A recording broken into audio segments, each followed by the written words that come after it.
macam itu kita serahkan kepada suami misali, iaitu Ustaz Muaz. InsyaAllah, silakan Ustaz.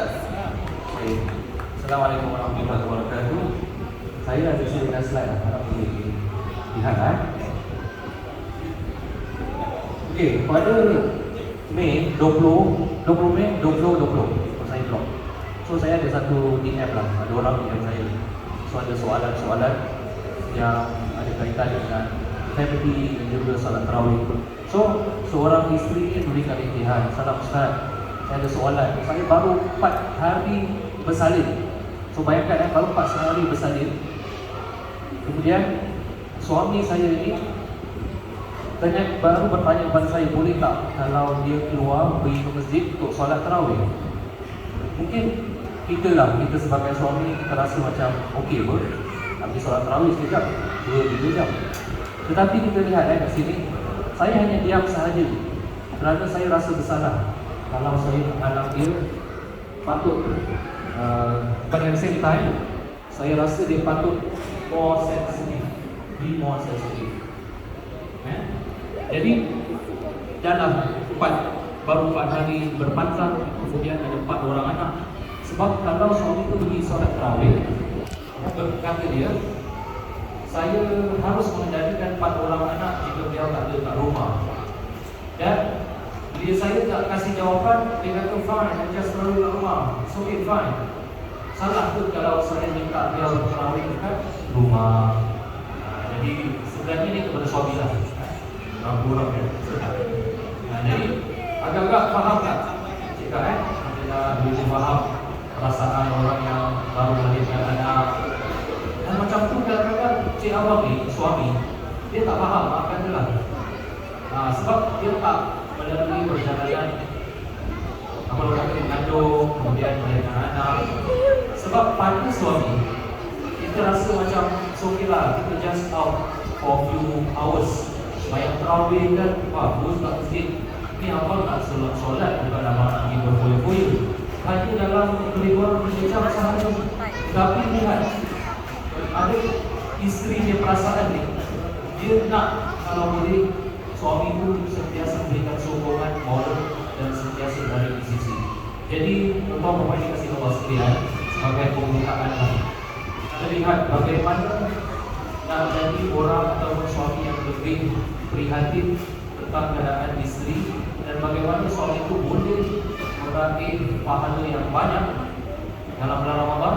Tapi dalam masa yang sama dia tidak abaikan tanggungjawabnya untuk keluarga. Sebab kadang-kadang saya perasan seorang suami ni lah, tak semua, seorang suami ni tak dapat membezakan, dia tak dapat menyatukan lah antara ibadah di masjid dengan ibadah di rumah. Kadang-kadang mereka pisahkan di masjid ibadah, di rumah macam rutin harian. Malah sedihlah kalau kita lihat ada yang tak menganggap di rumah tu pun melayani isteri, melayani anak-anak tu sebagai satu ibadah. Jadi daripada sini kita nak lihatlah bagaimana kita boleh jadi suami yang ditadi, suami yang lebih prihatin kepada isterinya. Suami Ramadan ini maksudnya adalah suami yang betul-betul menghayati makna Ramadan. Di samping hamba yang Ramadan, suami yang besar ini, suami itu adalah suami yang diiktiraf kebaikannya oleh isteri dan oleh agama kita. Yang pertama saya rasalah kita kena memahami keadaan isteri. Suami kenalah kita memahami keadaan isteri. Perjalanan rumah tangga saya pun dah 12 tahun alhamdulillah. Kemudian Ramadan pun dah 12 kali lah. Saya tak tahu. Jadi salah satu saya nak kongsikan yang paling mencabar dalam kehidupan saya ketika itu adalah pada tahun 2017. Bulan sikit kita dengar 2017 paling mencabar saya sebagai seorang suami. Sebab kita ini jangan fikir ustaz ada ujian. Kita ada ujian masing-masing. Ujian bukan gaduh, kadang-kadang ujian pasal benda-benda lain yang boleh kadang-kadang mencabar kita punya kerukunan rumah tangga. Dan kebetulan jatuh pula pada Ramadan 2017. Jadi saya ketika itu memang bagi cara orang buka. Sebab waktu itu kita jaga masjid juga. Jadi kita pergi tarawih, imam kan.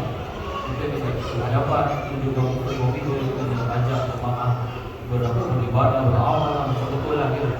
rumah kalau isi dia lagi tu dan balik ada cabaran yang sedikit dan saya rasa macam insya-Allah susah betul.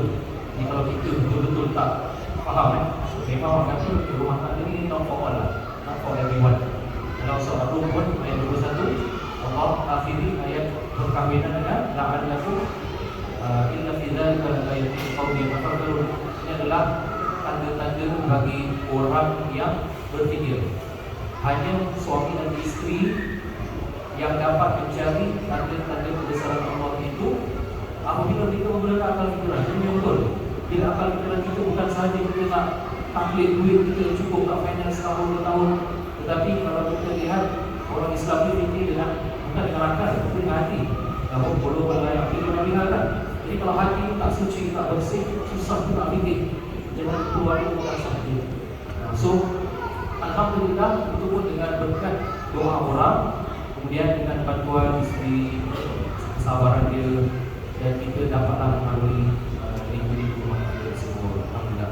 Jadi saya rasa sebab itu poin saya ini semua berpandukan pada pengalaman sendiri lah. Sebab kita kongsikan bukan kita yang terbaik, tapi ini adalah pengalaman sendiri dan saya rasa poinnya adalah berdasarkan pengalaman sendiri. Kena memahami isteri daripada awal sampai akhir, kena memahami keadaan dia sekarang, umur berapa contohnya, anak berapa, mungkin dulu orang kahwin berbeza, pertama berbeza, kemudian ada anak ketiga, empat berbeza. Jadi kalau kita tengok soalan yang tadi itu, dia dah ada 4 anak dan nampak 3 jam isteri suami itu tak ada kat rumah, tapi dalam kepala otak dia macam-macam fikir. So itu yang kita kena faham. Apa sebenarnya from her perspektif seorang suami itu mesti menuruti ataupun menjalankan kewajipan sebagai seorang suami lah. Yang kedua, saya rasa kita kena mempermudahkan juga isteri itu dalam pahala Ramadan. Sebab para suami ini show yang kat masjid, saya pun akan terfikir kita ni selalu nasihatkan isteri, tak apalah isteri kat rumah kan, kalau sediakan iftar, layan anak pun bawa pahala juga ke? Betul tak? Yang bawa pahala macam Ramadan akan double kan taat suami. Tapi dari segi experience dia, adakah adil? Saya nak ajak semua fikir, adakah adil? Suami pergi ke masjid, dia punya pengalaman kerohanian dekat masjid tentu berbeza pengalaman kerohanian kat rumah. Ramai-ramai sembahyang, yang lain, orang kata tu intimate session dengan Tuhan. Tapi isteri sama luar Ramadan kena ciuman, kena basuh baju. Kalau nak cakap pasal ibadah luar Ramadan dan Ramadan, jenisnya sama. Jadi mana peluang mereka untuk nak pergi ke masjid, untuk nak dapat qiyamul lail dengan hati tenang, kemudian dengan apa orang kata tu, dengan fikiran dia yang jauh daripada rumah lah. So suami kena bantu benda ni.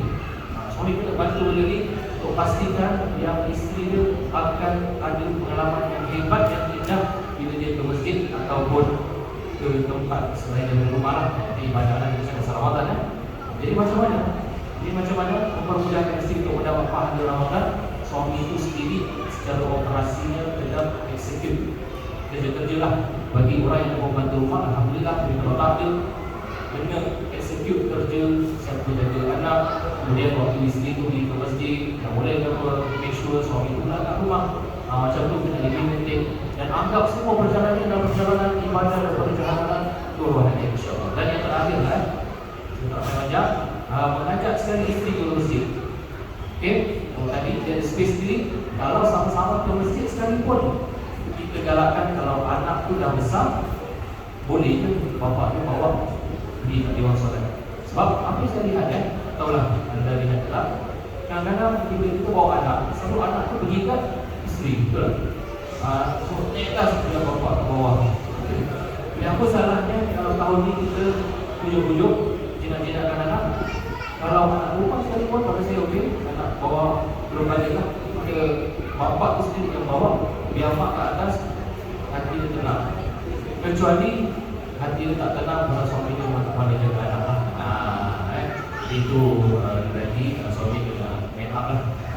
Tapi kalau you dah bawa dia sebelum Ramadan, dah bawa dia dan dah yakinkan yang isteri tu ada dia jadilah anak kan aku dah tengah hari tak akan pergi nak takut. So kalau dah yakinkan, insyaAllah dia akan pergi dan dia naik tingkat 2, dia sendiri-sendiri kita nak bawa ni yang terawih yang Ramadan ataupun qiyam kita dengan anak dan kita boleh uruskan, insyaAllah kita pun akan ambil update lah WhatsApp nanti ini ada seperti itu.